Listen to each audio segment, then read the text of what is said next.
I'm Riley Reese. This is the Sophia Unfiltered podcast where we bring together thought leaders, wellness entrepreneurs, makers, and emerging health leaders. We're here to have raw, unfiltered conversations because sharing your stories has the power to change lives, help others heal, and transform the way we take care of ourselves. Here we go.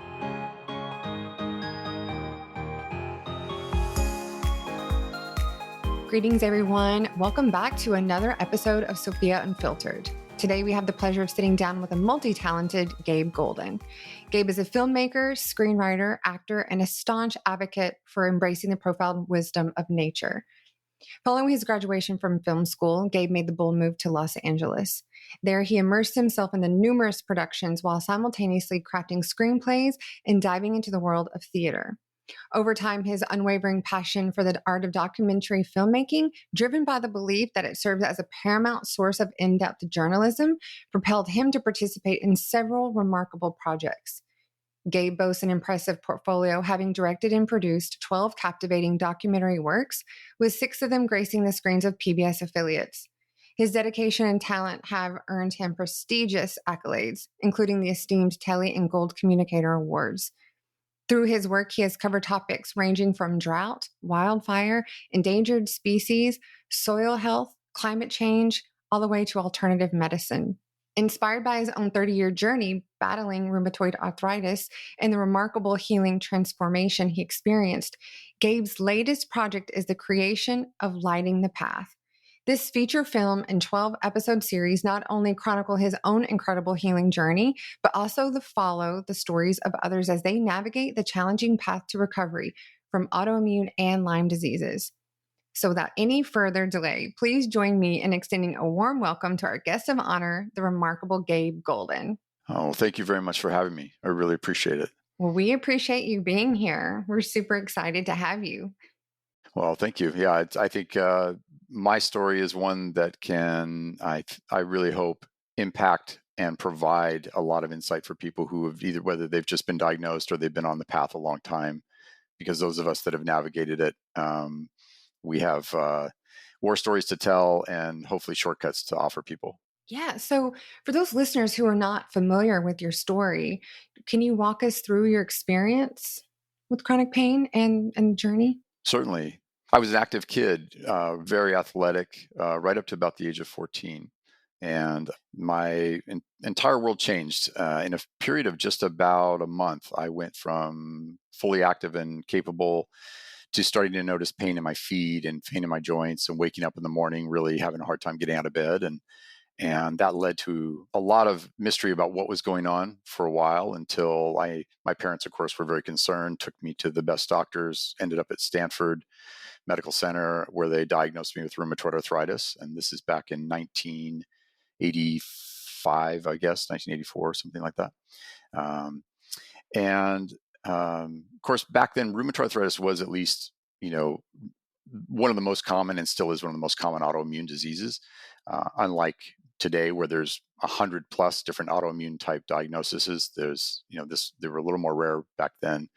So the traditional treatment was a lot of immunosuppressive medications and a prognosis that I would probably be in a wheelchair within a few years as joint damage, inevitably took hold and debilitated me. So that was a massive change in identity. I never really bought into the prognosis. Thankfully, even though it was a long road of medications and trial and error, I was able to live a somewhat normal life and stay somewhat active after a couple of years. But I was always very heavily medicated on immunosuppressive drugs, including something called methotrexate, which is quite toxic. I was able to tolerate that. But of course, every week I had to go in and get my blood work done to make sure that it wasn't causing liver damage. And so this went on for many years. Did my best to live a life as much as I could, even though I was still so identified with that athletic aspect of me. And so it was very challenging to navigate that diagnosis and the pain. I found myself fighting through it quite a bit. It wasn't until I was in my early 20s and I had gone to film school and got to Los Angeles and had some momentum, in the film business, and the symptoms just kept getting worse in addition to side effects of the medications. And it really concerned me. And I went to my doctor, and surprisingly, the rheumatologist really wasn't that concerned about the side effects. He actually was more concerned about the increasing symptoms and just wanted to increase the medications and increase steroids to bring down the inflammation. And I just knew, intuitively, I knew this was not a good idea.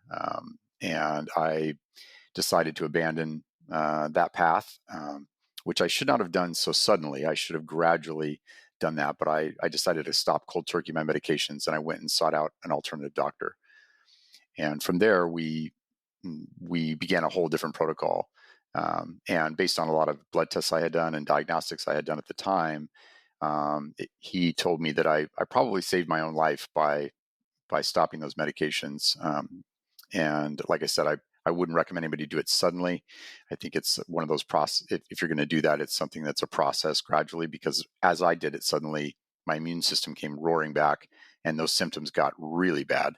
And while the side effects of the medications did fade quickly, and that was nice to know, I was also almost bedridden with swollen joints. And it took about 8-9 months of this new protocol before I really started to feel results. The new protocol was actually a combination of diet change. This is back in about 2002. We went gluten-free, and I had something called metabolic typing done, which was diet specific for my metabolic type, which was a fairly paleo type diet, gluten-free, avoiding soy and of course all refined sugars and junk food and everything, incorporating some herbs that are antibacterial and antiviral, and actually a low dose antibiotic protocol, which had shown some effect in mainstream studies to actually help with rheumatoid arthritis. And within about 8-9 months, my symptoms reduced, and within about almost a year, I was running to the gym and I had my life back. It was quite a remarkable recovery. But after about a year of that, the symptoms came back, and they sort of haunted me over the next 10-12 years, mostly in my knees, whereas before I had joint pain in all my body, almost every single joint. And now it just seemed to be isolated in the knees. So I knew we had accomplished something pretty significant. And it started to, even though depending on the different things I tried, 2 steps forward, 2 steps back, different protocols, different modalities, I just seemed to stay in this space of having mostly a lot of knee swelling. And so I began a journey filming myself, filming my process, and started documenting some other people on their journeys. And from there, we kind of began a whole decade of a lot of trial and error and documenting it. And how did you find the doctor that helped you? We see in the movie that you're at this center and you're having these alternative treatments. I'm curious how you found the doctor, and how did you know? You spoke intuitively, you kind of knew that the mainstream medicine was not for you, but how did you know that this was the right healer to work with? Well, I at the time was doing a lot of research online for what it was available 20 years ago. And I found a local doctor in Los Angeles that just seemed to have an understanding. I mean, I reached out actually for a consult with a couple different people, and this doctor was very familiar with a lot of the research I had already done. So he sort of validated it rather than, rejecting it like a lot of the mainstream doctors did. And so I sort of took that risk, and went in and got a consult and really resonated with him and his approach.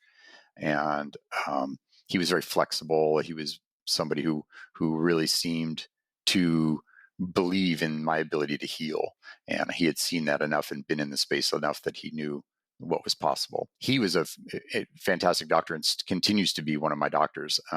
In the film, after a lot of trial and error, though, I did reach out to and try other physicians and other modalities. And as you see in the documentary, someone else that I was documenting was initially diagnosed with rheumatoid arthritis, but then she also was told she had Lyme disease, and she also had traveled to Mexico and to Switzerland, and had tried all these different approaches.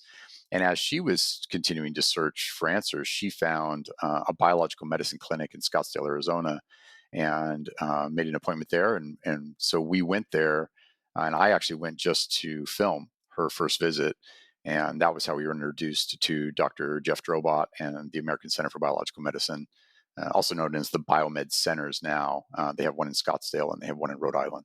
And so was that you were feeling results from the biomed center, or was it an intuitive hit that you got? How did you know that this was the right place for your healing? Mm. I was, we were both, when we got there, as you see in the film, pretty blown away by the technology, by the diagnostics, but also, the doctors there have a contagious energy. I mean, just a belief that you can heal. And also, what was really interesting about this was, of course, both of us were at the time, who are in the film, Lane, who is in the film, and myself, we were exploring a lot of different modalities and trying a lot of things. But Lane had just come back from Switzerland, and she had a really big protocol that she was trying to follow, of IVs and supplements. And it was a really good approach, but it was a lot to maintain. And he took a look at that and said, I think this is just too much work. It's too much work for your nervous system to take all this on.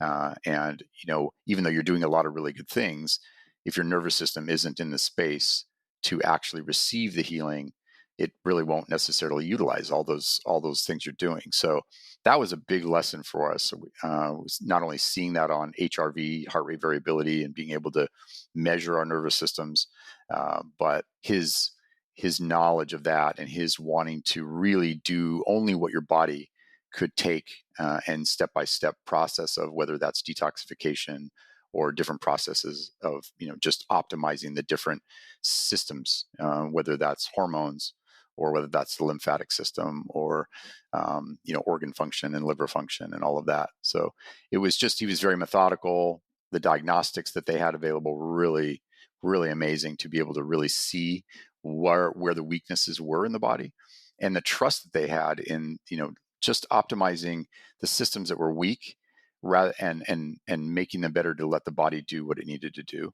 rather than a look at, well, we have this one problem and we need to go after that one thing that'll solve this. It was more using the body's own intelligence. Yeah, I believe the doctors there, in the documentary, they said rarely is it one organ system that's the issue, right? They're really looking at the whole body. And I believe they went back and said, generally, that you're looking at 5 different organ systems, which I thought was interesting, right? Like the lymphatic, the endocrine, digestive. He said it's rarely this whole, they look like they're taking this whole person. They're going back and not just looking at one thing. And I think they even got down and said, your parasympathetic system's running at this, your sympathetic's running at this level. And we really have to bring those numbers down before we even start treating you and using some of these different types of protocols. Is that right? Yeah, absolutely. And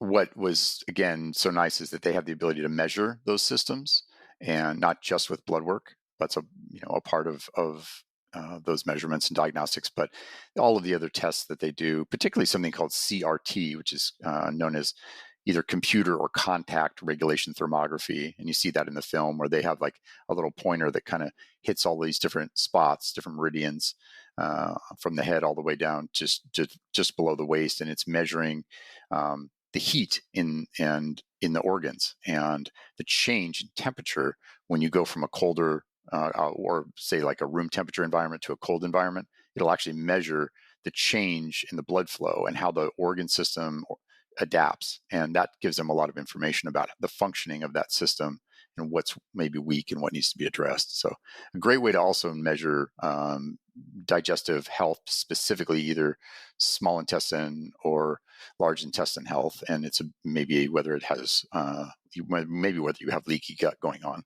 So it sounds like a first step when you're on a healing journey is to really get an accurate diagnostic of where you're at, how you're functioning, so you know where to go. And how can folks figure that out? How can they find out how to have a diagnostic done and make sure that's being done correctly?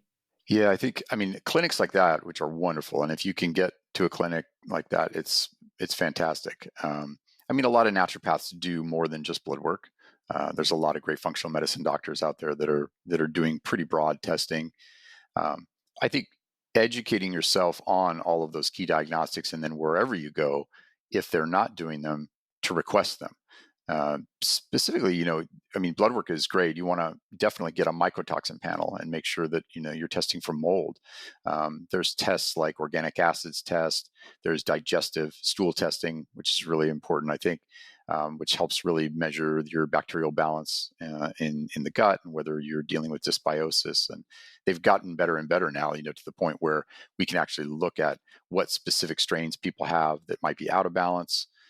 Because it's not just good and bad bacteria in there. It's an interplay. It's a whole orchestra that's playing together, and it's just, you don't want some that are playing too loudly or getting a little out of balance. You just want things to all be working really well together. And there's now ways to actually measure which strains you might have that are out of balance and which foods can actually help feed the prebiotics to those specific bacteria that need to be boosted and maybe suppress the other ones. So I think gut testing is really key. Blood testing, mold testing. I'm a really big fan too, and they are in most biological medicine, of going to a biological dentist and getting an assessment from a biological dentist, because the health of the mouth is very much related to a lot of systemic problems. And in biological dentistry, they will do a 3D scan rather than a 2D scan. And it's an X-ray that actually sees much deeper into the jawline and can see root canals that might be leaking bacteria into the system, and we may not even know it. You can have those kinds of problems going on from old dental work and not even really feel it, and it could be causing a strain on the system. And would somebody see, you mentioned a functional medicine doctor or biological medicine. I'm curious how that's different than just going to your doctor and getting a blood test. I mean, functional medicine physicians are certified in a much broader range of different disciplines around nutrition, around environmental toxins and their effect on the body. Some of them trained, in herbs and homeopathy. Biological medicine differs a little bit from functional in the sense that I think it's much broader because it incorporates a lot of technology. So they'll do diagnostics in clinic that are oftentimes you don't have in functional medicine. They also can recommend now, with where technology is going, when they put together home protocols, a lot of times they'll include technology that you can use at home for sort of a minimal investment, whether that's infrared light therapy, maybe a home small sauna that you use, infrared sauna. You might use pulsed electromagnetic field therapy devices, which just help add energy to the cells directly. A lot of where it seems to be, we're getting a lot of effect in alternative medicine, and this sort of evolution of all alternative medicine, is that we're going kind of from chemistry to physics, so we want to give the cell as much energy as possible.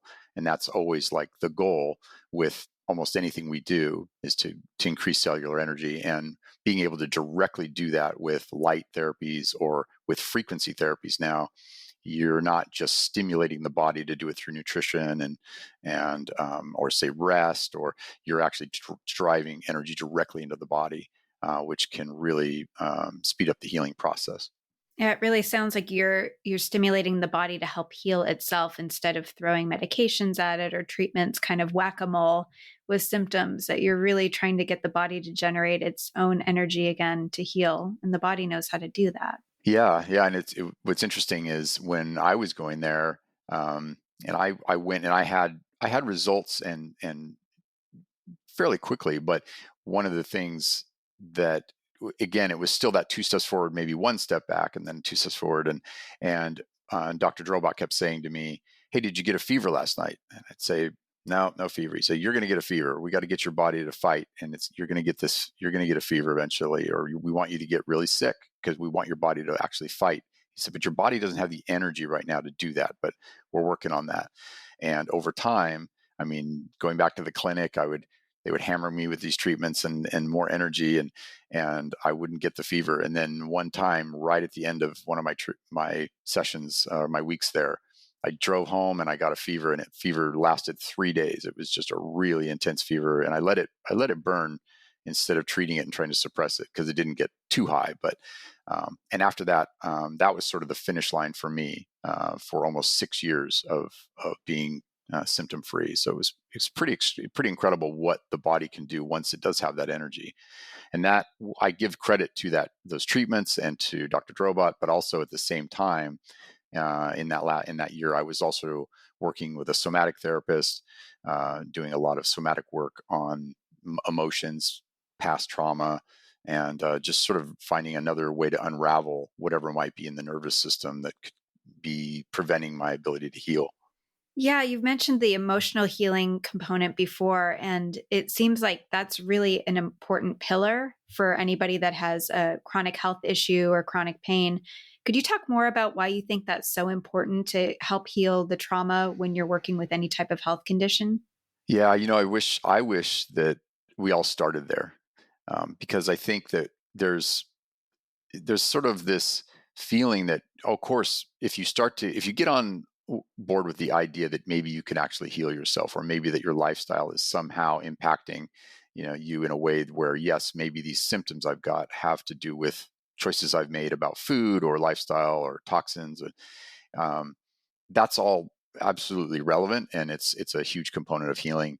But the idea that emotions and the nervous system are probably playing a much larger role than we realize, I think based on the ACE studies now, and so many people that I know who've done trauma work or somatic work or therapy, and had incredible healings or improvements in their symptoms, even without necessarily taking major lifestyle changes, tells me that that there really is a reason why someone, for example, who gets bit by a tick and gets Lyme disease, and the next person gets bit by the tick and they don't get Lyme disease. Well, why is that? There's a resiliency that's going on in the system, and that may have to do with lifestyle and diet and things like that. But a lot of the time, people with chronic illnesses end up changing lifestyle and doing supplements and all kinds of modalities, and maybe get some results. And some people go gluten free and their symptoms go away, so all these things are worth trying.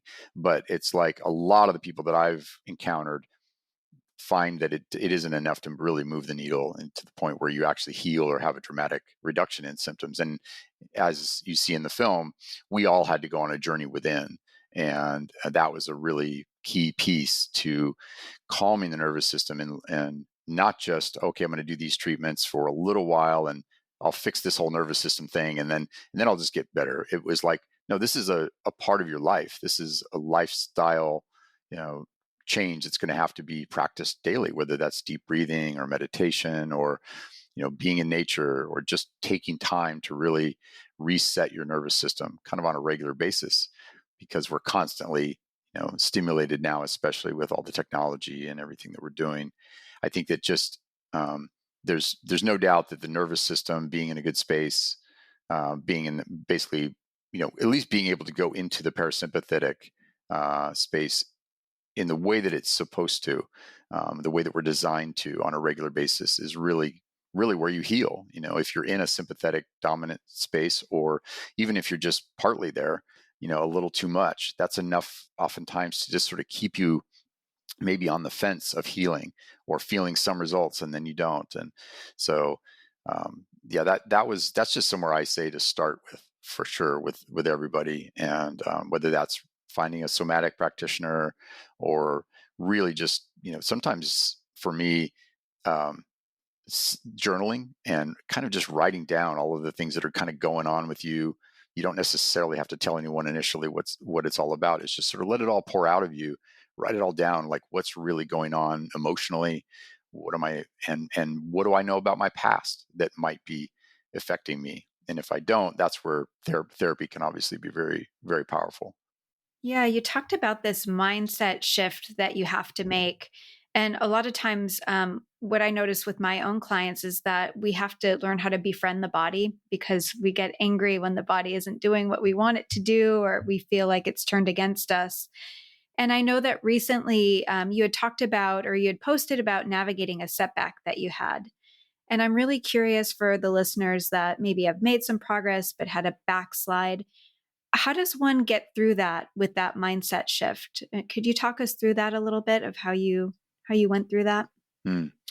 Yeah, absolutely. I think even though that breakthrough that I had, that healing, and 6 years without symptoms, for the most part, was incredible. And it felt like maybe I had fully let go of this, part of my life that had been with me the majority of my life. But the setback was severe. It was, I was on a film shoot, and within I could feel some symptoms coming on in a couple of days. And then one day I woke up in the hotel room and I could barely get out of bed. It was just like, wow, this is like as bad as it was when I was a kid, all of a sudden. And so it wasn't like I had done anything really significant to trigger that I was aware of. I have a pretty good diet and I have a pretty good regimen, and it's been working for me. So it really has sort of sent me on a path back within to explore what was going on. While again, there's lots of modalities and there's all kinds of things to start looking at as potential ways to affect my biology directly right now to try to get the symptoms down or to treat that. This is a pattern. There's some underlying pattern that's going on. And I think it's really important to acknowledge that as kind of part of who we are. If we have a chronic illness, there's some, especially if it comes back like this, or you have symptoms that get better and then they get worse again. The body is telling you something, and it's information, and it's not bad necessarily. It's actually good, even though it hurts and it gets in your way and it compromises your life. And it's, for me, for many, many years, I always judged it as, this is wrong, I got to fix this. And that mindset is not necessarily healthy, because you kind of become separate from your body, and you judge your pain as something that's wrong, and then you judge your body as wrong, and you've already got this sort of strange autoimmune thing going on, which I always think is interesting in terms of the symbolism of the body attacking itself, right? And so what is that really about? Like, why is our body attacking itself? And so this recent setback sent me more on a journey within than looking outward to other doctors and other regimens and what do I need to do. I knew I just needed to make sure I was doing all the foundational things that we need to do to be healthy, whether that's making sure I sleep enough and eat right and get sunlight and deep breathe and clean water and certain supplementation. But for the most part, that foundational series of steps is in place. And once that's there, I think it really is about taking a deep look at what's going on within. And it becomes a spiritual journey. For me, I think it's a powerful way to explore who you are, why you are who you are. And it becomes a journey that's, your spiritual sort of journey and your healing journey become one and the same. And if you can kind of take the pain as a catalyst to go into it, explore that, whether that's maybe just with a good therapist or you combine that with your own, own spiritual journey. I think that finding our divinity within and sort of our true authentic self, as we tap into that and what that true nature is and what those components are, which are often, once you really kind of get a sense of that, it's incredibly peaceful and loving and healing just to tap into that, even if it doesn't necessarily directly reduce your symptoms right away. You begin to have a different relationship with your body and what's really maybe going on underneath. I think sometimes we need to get into that space, get out of our conditioned mindset, and which is hard to do sometimes when you're in pain. You kind of get into a survival mode, and you're looking for answers. You can't help but sort of be in that space. But if you can step back into that calmer space, and you get like a sense again of who you truly are and what maybe your power really is, you get the space to allow whether that's emotions to come up or sometimes just really important memories or shifts in perspective, realizations. Maybe there's certain things about your life that you haven't been fully honest with, yourself about, whether that's relationship, job, certain stressors, people. So a lot of that can become clear, I think, when you start that journey within, but it's a very unique journey, obviously, for everybody. Yeah. And I hear how much work you've put into your healing journey. And when you had that setback, it's like you had that trust in yourself and in your system that, okay, let me go within. I know how to find my way back to the light when it got dark. I'm curious if you have any advice for those listeners that we have that maybe haven't had a taste of the light yet, that they just feel really swept away by despair and they're lost in the sauce and they're looking for some guidance of like, what is the smallest incremental step I could do to help myself move the needle? Yeah, I feel, emotion comes up a little bit when you say that, because I know there's so many people on that path, and I know what that's like. And I think for the first thing you got to know is you're not alone, and you're in fact you're more not alone than ever, because these conditions are just on the rise, and so many people are dealing with them. And one of the things about autoimmune oftentimes is that it's not always visible. Um, People are managing, people are in pain or dealing with symptoms, but they're doing it in isolation, or they're not necessarily talking about it. And so I think if you can join a community, if you can reach out, even if it's just chat rooms or support groups, or even if you happen to meet other people, what I've found is that once I finally started talking to people about my condition and revealing that I had this condition, so many people immediately were like, "Oh, I've got a friend that has that, or my mom has that, or I have that," and you begin to find that people are all around you, and just that alone, I think, is a really good step, because the emotional support is really good. I do say, I caution people a little there. I mean, you can also get yourself into places with people that maybe aren't really looking to heal. They just want to kind of commiserate, and that's not necessarily a healthy community. But being supportive of each other, and then especially in a community of people who are saying, "Okay, I'm seeing this naturopath, and I'm trying this approach, and what are you trying?" and sharing those stories and insights. I think that's really helpful, because we kind of all hold each other's hands as we walk that path, and that makes a big difference. And the second thing really is take time to nurture yourself. If this is coming on, there's a lot going on, and probably a lot of reasons why your resiliency is maxed out, or your bucket is full, and now you've got all these symptoms. And it could be nutritionally, and it could be environmental exposure to some toxins, it could be emotions, it could be your lifestyle. You kind of have to be willing to explore all of that. But take time with it, and don't panic. And if you need to see a rheumatologist, or you need to see a specialist to get you on something that helps with your symptoms, I mean, I do think that that's really important, because rampant inflammation, just raging, sometimes natural approaches, and even a lot of the great stuff we have now, it takes a long time to kind of kick in as the body starts to heal. So you don't want to just suffer in a lot of pain trying to tough it out. Well, I'm going to do this naturally, like, don't be afraid of mainstream medicine. Just realize that mainstream medicine is just symptom relief. Gabe, if you go back to the very beginning, and even in the documentary, we got to watch Lane experience, right? She was diagnosed with rheumatoid arthritis. And then she kept saying, "This doesn't seem right. This doesn't seem right." And people weren't listening. And then it was, Lyme disease. And then that was a battle. What would you do for somebody when they're maybe in the very beginning of this journey? If you remember, I mean, what we hear all the time at Sophia Health, it's overwhelming. You don't know where to turn. You don't know who to, all of a sudden your trust system of the medical system gets turned upside down, because that's when you generally find out it's symptom relief.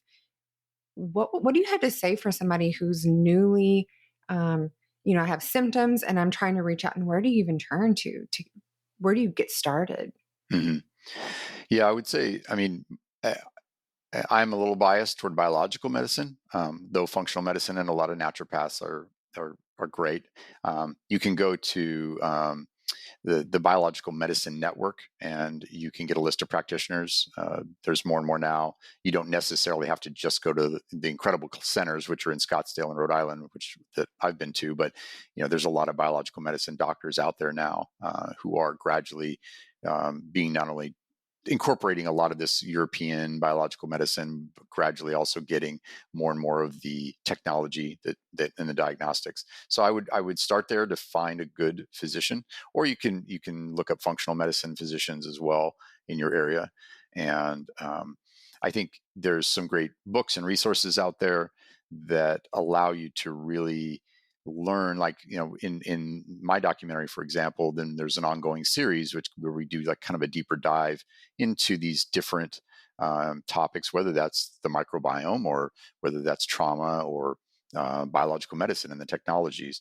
You kind of get just making the investment in one, finding a really good naturopathic physician or a biological medicine doctor to help guide you.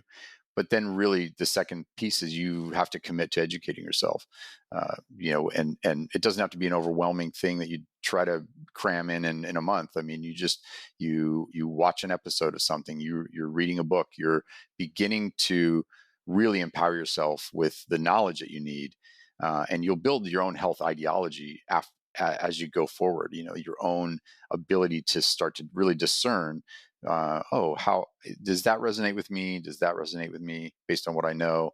And then you can even help your doctor help you, because you understand your biology more. You can interpret your diagnostics as well. It's a very empowering place to be, and you just kind of have to use this as an opportunity to get really interested in your biology, and also your nervous system, and kind of how you're being on a daily basis. So I take it that means that if you know a lot about your own systems, that the biological doctors and the naturopathic doctors are open to you bringing this information to the table. I know that even in the documentary, that really wasn't the case with Lane and her experience. Well, I mean, yeah, when she came in to see Dr. Drobot, I mean, you see in the film, he's looking at this regimen that she's got, and he just says, we're going to make this a little easier. And that was what she really needed at the time.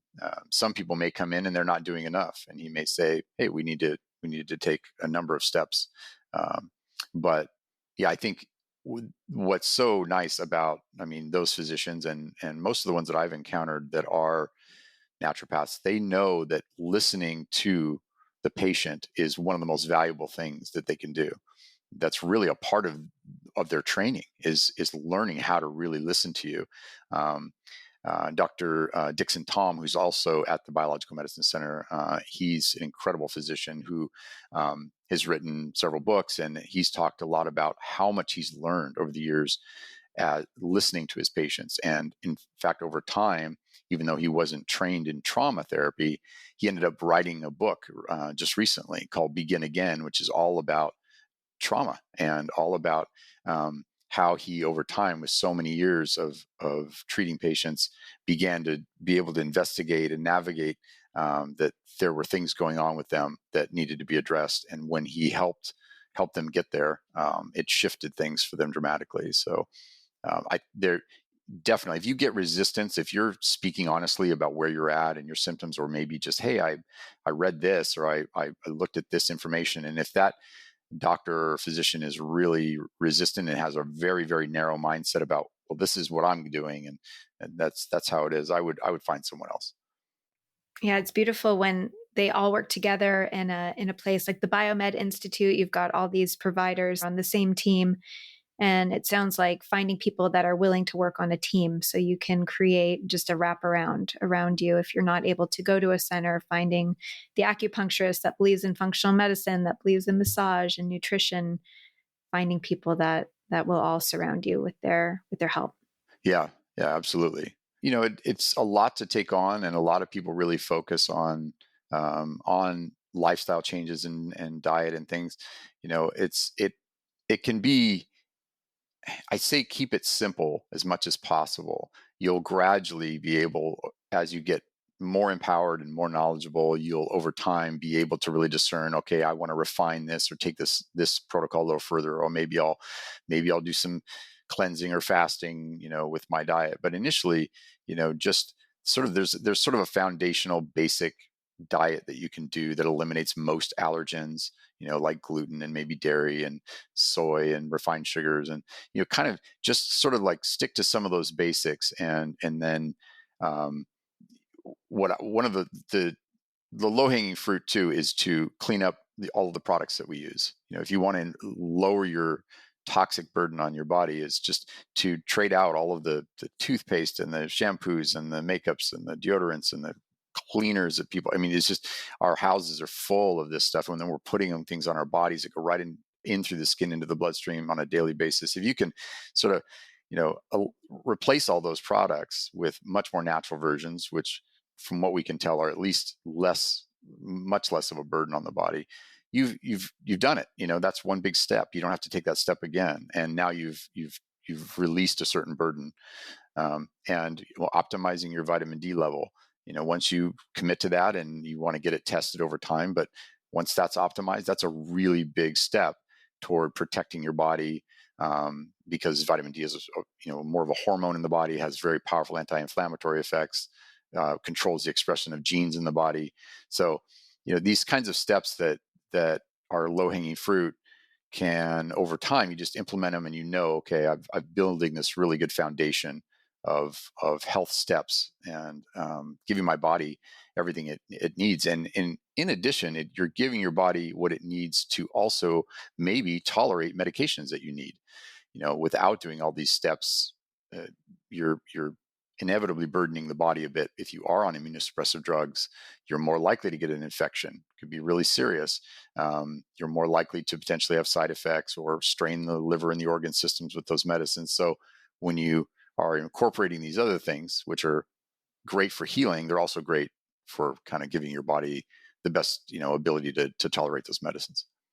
Yeah, I love that maybe if whatever regimen you're on hasn't been working optimally for you, if you implement some of these things that you mentioned, such as making sure you're getting enough vitamin D and movement and, fixing your nutrition, working on your trauma, then trying to initiate the protocol again, sometimes your body actually knows what to do with it once you've kind of up-leveled some of those things. I love that. Yeah. And recently with my setback, I'm doing better. I'm maybe 50% better than I was. So I'm managing it as well. And, but what was interesting, what did happen as I sort of started nurturing myself and going within more, for some reason, within about 3 months into my flare up that I was having, I had a severe fever again. It was the first one I'd had in probably 6+ years. And my symptoms went away again for about a month. And then they kind of crept back. And as they've come back, they've, they're not as bad. So I've made some progress, but it told me, oh, interesting. I think my body needed energy, and it received it somehow, probably by me managing myself more in my emotional state and my managing the nervous system and being very aware of where I was maybe putting a little too much energy out. Because if you have chronic illness, even if you get better and even if your symptoms feel better, you really have to also, you're probably going to spend most of your life at least aware that that's something that you've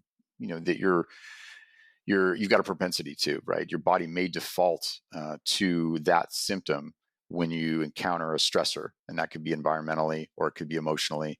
And so really nurturing the body on a regular basis, I think is the best way you're going to navigate a whole lifetime with potentially the propensity for the illness, but maybe not the manifestation of it. Yeah, it gets me thinking about, I'm sure I'm going to screw up the quote, but it's something like, it's not how much you carry, it's how you carry it. And I really see that evident in your approach to this of, you still have pain. There are days it still sucks. And also managing your mindset to not go down that spiral of despair and to let yourself get caught in that of like, okay, this hurts. I know what to do to help walk myself out of this, and I'm just going to keep stepping forward. I think that's a big part of getting out of our own way when it comes to healing. Yeah. Well said, for sure. Getting out of your own way is hard, especially in the healing journey. But again, going back to not judging the symptoms. I mean, they're not fun, but they are information, and it's we had a lot of wonderful people in the film who are therapists and trauma experts who spoke about how exploring that this work, especially work within, is in initially it's the catalyst is, I'm going to explore this work so that I can heal. And then it really becomes about, I'm exploring this work and it's changing who I am in so many good ways. It's allowing me more freedom emotionally. I'm having a better ability to engage with the world. And I've got a better understanding of who I am, and maybe a little bit different perspective, a little more self-love, which, if we can all give more love to ourselves and aim more love at ourselves, we inevitably, give it out to the world. So that's a huge, huge piece of the inner exploration, however you find your way to that. Yeah, and that's and for the listeners who haven't possibly watched the documentary yet, Dr. Shamini Jain, right? That's where she's talking about the psychoneuroimmunology and the mind-body connection, and teaching us how we have this profound power over our own health. And I thought she's also the associate professor down at UC San Diego for anybody who wants to look up her work.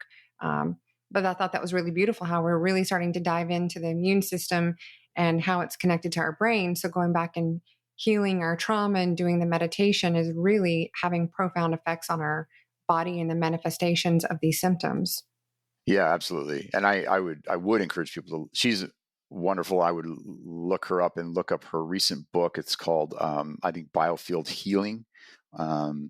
It's amazing. She's really done a great job of merging that spiritual journey with the scientific validation, really step by step, trying to really show the science behind how we're affecting our own biology, and also how we can affect others on their healing journey.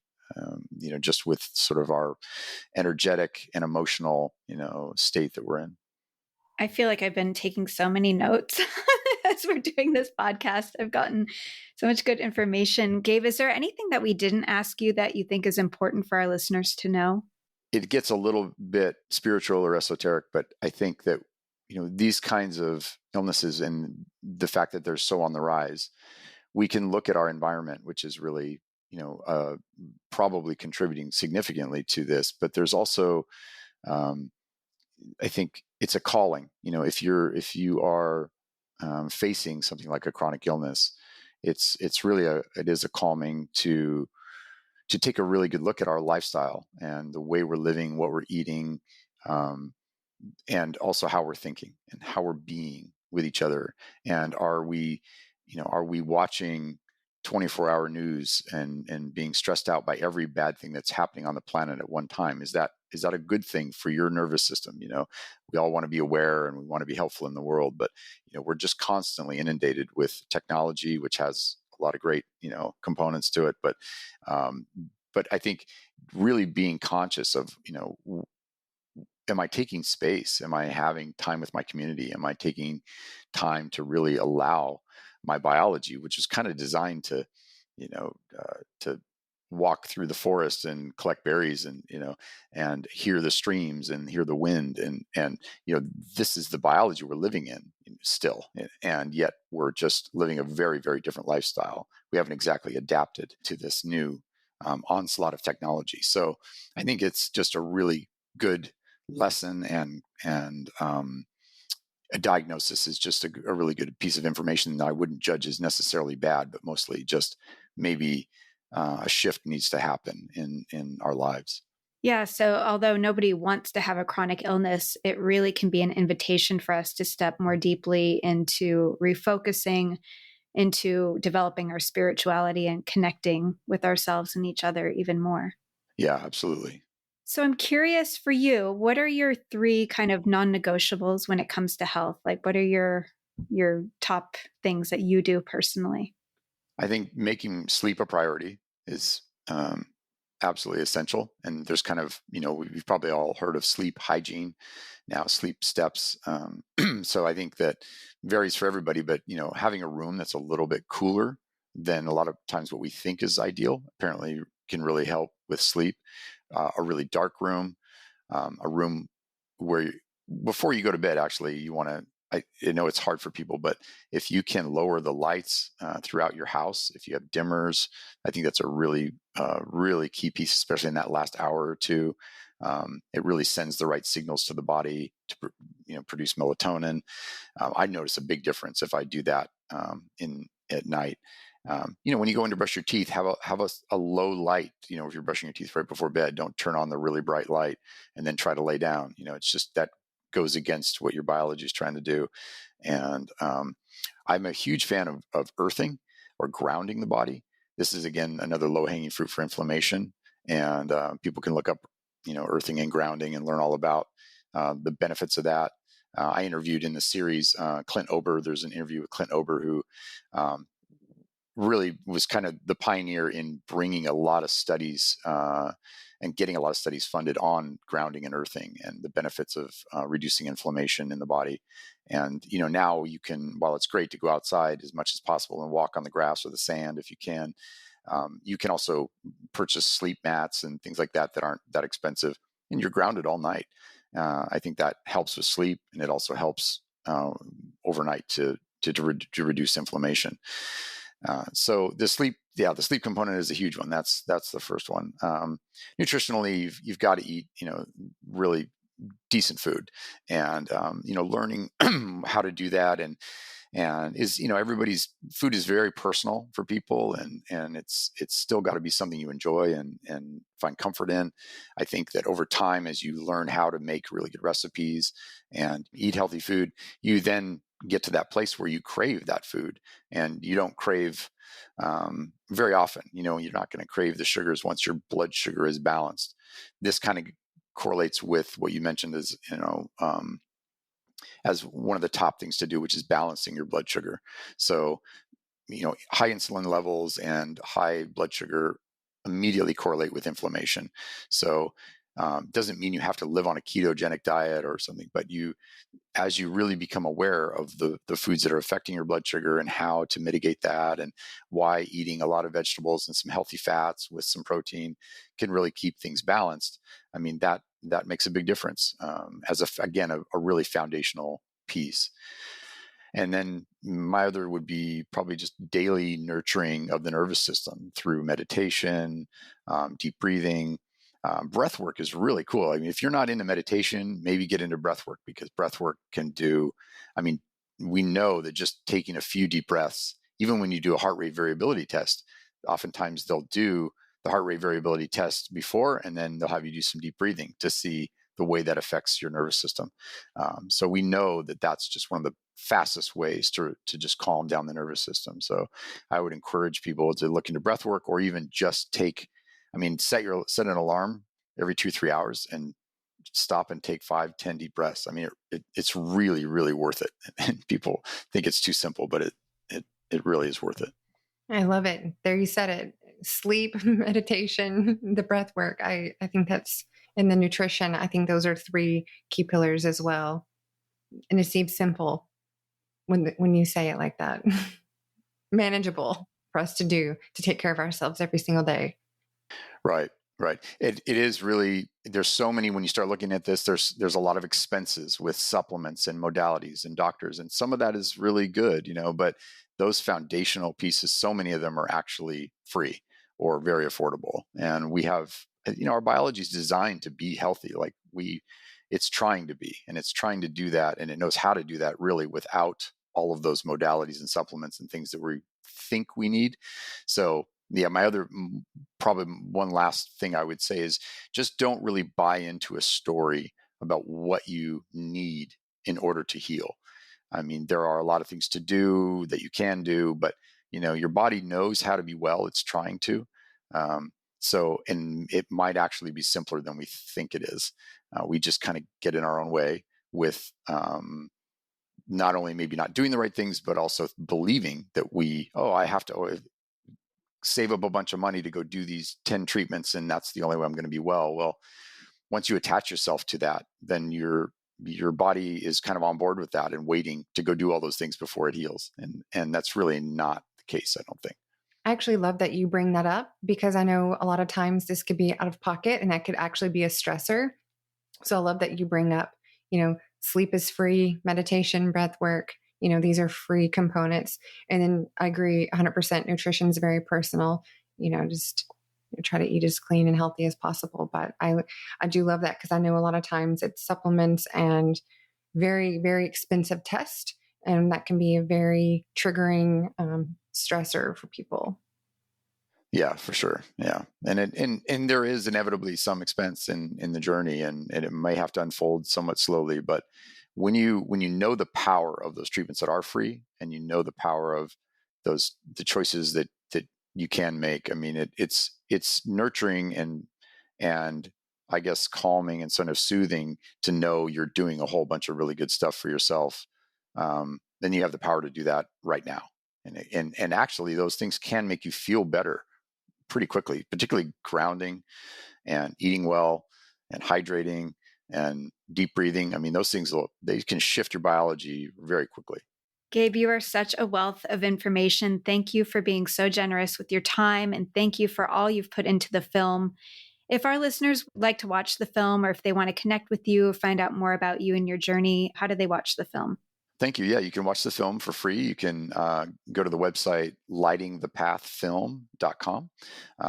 Just put in your email and you will receive links to not only the film, but then each day for about 5 days, you'll get additional episodes as well as the feature film available for a full week, where you can watch and explore those different episodes. And then if you want to respond to any of those emails, that comes directly to me. And I love to answer questions and hear from people, and I love to hear feedback. And I try to follow up with everybody that I can. Yeah, you guys, the film is so good. And just the tips that you send and the updates that you send, they always seem to hit at just the right time. So thank you for that. You guys won't regret it if you sign up for these updates. And is there social media? Are you on social? Are you not doing that? Yeah, Facebook. There's a Lighting the Path page on Facebook. Instagram is I think I'm Gabe Golden 310. I think is my Instagram. But yeah, and but I mean, again, probably the easiest way is to go to lightingthepathfilm.com, and if you want to respond to any of the emails, I'm always available. Great. Gabe, thank you so much for lighting the path for all of us and for all the work that you're doing out there in the world. Really appreciate you. Well, thank you guys. I so appreciate, you having me on, and you're telling so many important stories. And again, it comes back to that community, right? We're not alone. We all may have our different challenges of varying kinds, but I think as we share these stories, we know we're not alone, and then we help each other along the way. So thank you guys. You're welcome. Thanks, Gabe.